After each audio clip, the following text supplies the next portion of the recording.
Hello guys! Welcome! Collective reading tayo ngayon. So, tingnan natin kung kanino energy to. Be open-minded po. Hindi po halos lahat makaresonate. Kaya piliin nyo na lamang ang parte nyo. Okay? Tingnan natin kung kanino ang mapipick up nating energy. Thank you nga po pala sa mga nag-subscribe. Maraming pong salamat. I-start na po tayo ngayon. Kaninong mapipick up natin yung energy ngayon? Pwedeng lumabas ang love life, pwede rin lumabas ang kaperahan. Okay, depende sa lalabas na sa baraha. Okay? Give me the message. Ano po ang mensahe? Ayan, pasensya na kung nauutal ako ha. Medyo utal talaga tayo. Give me the message. Kaninong energy to?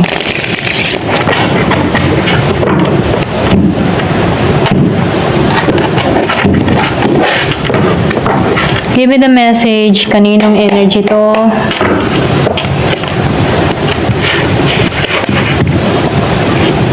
Ooh.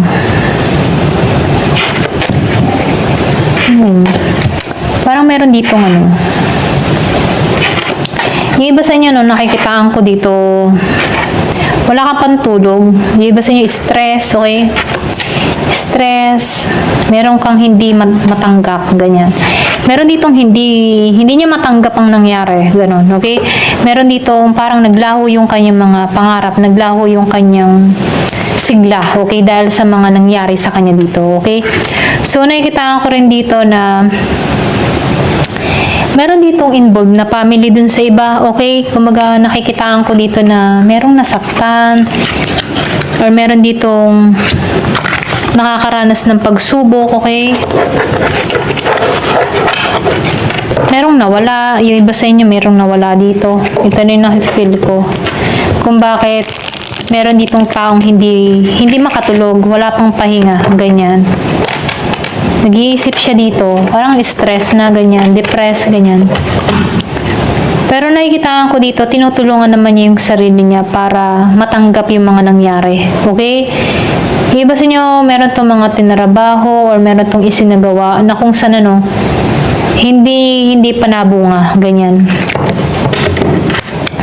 Pero nakikitaan ko dito, no, kahit may mga problema na dumarating dito sa tao na to, makikita din niya yung katotohanan or may magiging clarity, yung parang magiging klaro din sa kanyang lahat, okay? So, meron ditong clarity na naghihintay, okay?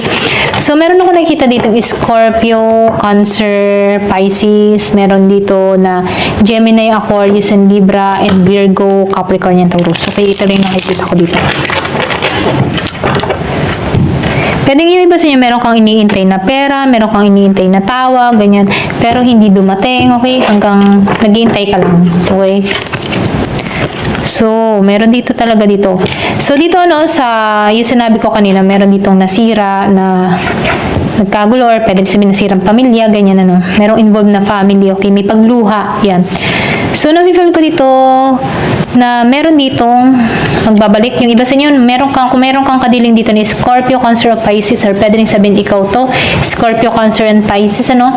Nakikitaan ko dito na merong magbabalik, merong gustong ayusin yung connection kasi meron ditong divorce, breakup, or hiwalay na nangyari na kung saan meron ditong tao na gustong magbalik sa buhay mo, okay? Gustong ayusin or pwede rin sabihin, handa na tong ibigay yung cups na meron siya, okay? Kasi nakikita ko dito may nasayang pwedeng nasayang yung oras, panahon mo para sa tao nito, okay? Pero nakikita ko dito, gusto nito ng reconciliation sa'yo. Yung iba naman sa yung ginusting ka ng tao nito, okay? Okay? Ba't ibang sama-sama ng loob mo dito dahil inalisan ka nito ng walang paalam, okay? Pero ngayon, nakikita ko dito, gusto nito magbalik sa ginawa niya sa'yo. Gusto nitong bumawi, okay? Gusto niya na ngayon ipagkaloob yung cups niya sa'yo, okay? Ito lang nafe-feel ko sa tao mo. Gusto niyang ayusin, okay? Kasi meron dito, nagkaroon ng hiwalay. Pwedeng ka-live-in partner mo to or pwedeng sabing asawa, ganyan. Nagkalayo kayo, merong pangyayari na kung saan, ano, kung naman yung problema niyo, no? Meron ditong divorce na nangyari. Na kung saan itong tao mo dito, gusto niya nang ayusin, gusto niya magsimula, ganyan. Ito lang nakikita ko.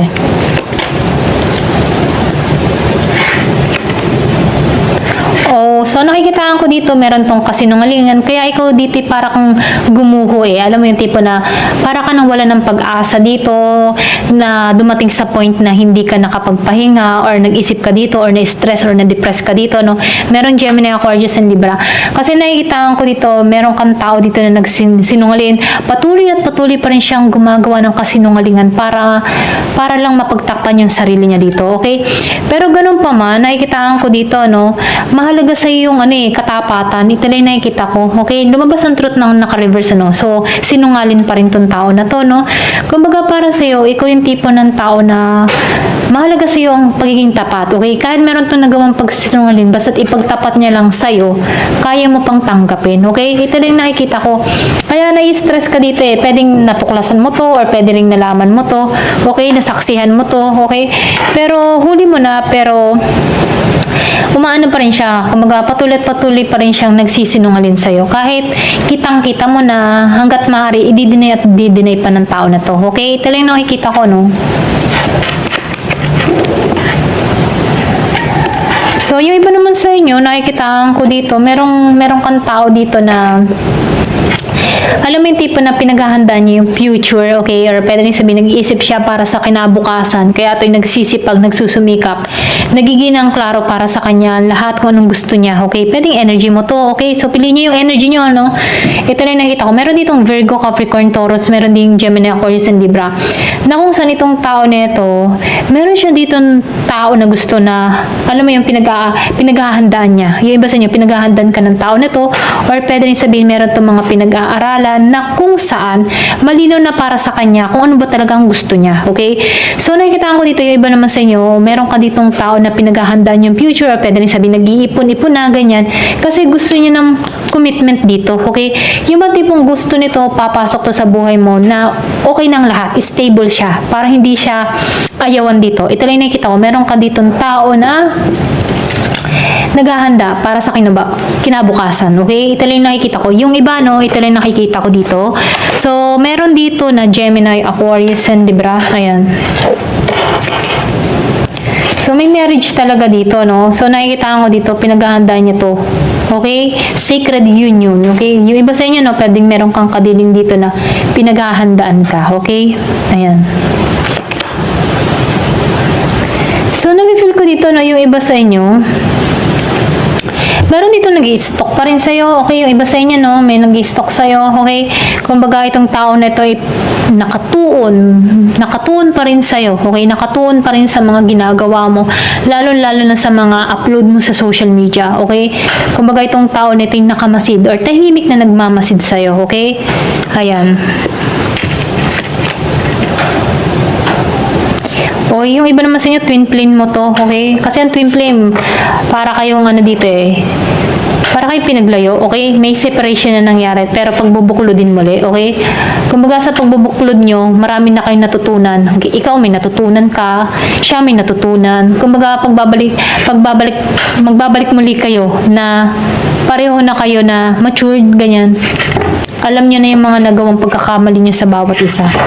Ito lang yung nakikita ko, no? So, tingnan pa natin dito kung ano naman yung message. Kasi lumabas ang twin flame, so tingnan natin yung twin flame notes, kung ano yung mensahe. Yung iba sa inyo, twin flame mo to, okay? Pwedeng girlfriend, boyfriend na nagkaroon kayo ng hiwalayan, pero this time gusto na niya ng seryosohan. Yung talagang pang-marriage na. Yan, marriage, ganyan. So, tingnan pa natin dito sa note kung ano yung mensahe ng twin flame mo kasi lumabas dito yung divine connection. Yung iba sa inyo, nasa divine connection ka. Ayan. Give me the message. Ano pa yung mensahe? Ano yung... Ay, balik-balik tayo dyan. So, wait lang. Ayusin ko lang, ha. Ayan. Give me the message. Ano po yung mensahe ng ka-twin flame niya kasi meron ditong lumalabas na twin flame. Give me the message. Ayan.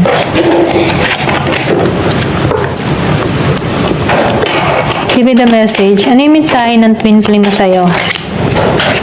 So, ito na lumabas. Why do have to be apart? O, di ba yung sinabi ko kanina, yung twin flame, nagkakaroon kayo ng hiwalayan. Ito yung tanong niya, bakit ba kayo naghiwalay? Bakit ba kailangan na paglayuin kayo sa bawat isa? Kasi yung twin flame journey, para kayong ginising dyan eh. Alam mo yun? Meron kayo kanya-kanya munang aayusin sa bawat ibang individual na meron kang ayos sa sarili mo at ganun din siya. Na kung saan pareho kayong ginising sa spiritual na malalaman nyo na kayo pala yung twin flame sa bawat isa. Okay? So, nakikita ko dito, mararamdaman mo naman sa sarili mo na ka-twin flame mong isang tao kapag hindi ito mawala sa kaisipan mo. Kahit marami kang karelasyon na naranasan, siya pa rin ang hinahanap mo. Okay? Ito rin nakikita ko, no? Ayan, so, may dahilan kung bakit kayo nilayo sa bawat isa, okay? Kaya ito din yung tanong niya sa sarili niya, bakit ba kami nagkaroon ng hiwalayan? Okay naman kami, pero bakit kami naghiwalay? Ganun. I wish you were mine. So, humiling to na kanya ka, okay? So, nakikita ko dito, no, kahit marami tong nakarelasyon, ikaw pa rin yung gusto niya. Hinihiling niya pa rin na ikaw yung makasama niya. Pwedeng iba yung naramdaman niya sa'yo, okay? Merong spark, or pwede sabihin meron siyang nararamdaman na tension about sa'yo, or sa'yo niya lang naramdaman yung ganong pakiramdam, okay? Give me the message. Yung ba tipong hindi normal na relasyon? Ayan. Kasi yung twin flame para siyang mas malalim na connection, ganyan. So, meron ditong, will you help me? So, humihingi ito ng tulong sa'yo. Pwede mo ba daw siyang tulungan? Ayan. Nahingi siya ng tulong dito. Give me the message. Do you miss me the way I miss you? So, ito yung tanong niya. Namimiss mo ba siya? The way na namimiss ka niya, okay? Yung bang ganun, okay? So, nakikita ko dito, miss na miss ka ng tao mo. Kaya ang tanong niya, miss mo rin ba siya? I love you to the moon and back a million times. So, di ba? Masyadong malalim to, no? Parang talagang mahal ka niya, no? Pero nagloko. Alam mo yun? Or pwede rin sabihin may mga tao na involved dito kung bakit nakagawa siya ng kalokohan dito. Okay? So, merong humadlang sa inyong